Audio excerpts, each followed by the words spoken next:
আসসালামু আলাইকুম ভিউয়ার্স। তো আজকে আপনাদেরকে দেখাবো কিভাবে একটি সিঙ্গেল বাথরুম ওয়্যারিং করতে হয়। তো এই সম্পূর্ণ ভিডিওটি এখানে থাকবে, কিভাবে আমরা গ্রুপ কেটে পাইপ ভালোভাবে প্যাচ কেটে সুন্দরভাবে ওয়্যারিং করতে হয় আর কোনো সমস্যা যাতে না হয়, এই সম্পূর্ণ ভিডিওটি আজকে দেখতে পারবেন। তো আশা করি ভিডিওতে অনেক কিছু শিখতে পারবেন। তো ভিডিওটি সম্পূর্ণ দেখার অনুরোধ রইল। আর কেউ যদি ভিডিওর মধ্যে কোনো কিছু বুঝে না থাকেন তাহলে কমেন্ট বক্সে অবশ্যই কমেন্ট করে জানাবেন।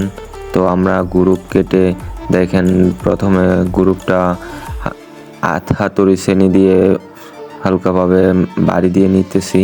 তো ভিডিওটি আশা করি ভিডিওটি সম্পূর্ণ দেখবেন। ভিডিওটি দেখে অবশ্যই ভালো লেগে থাকলে লাইক, কমেন্ট এবং সাবস্ক্রাইব করতে ভুলবেন না।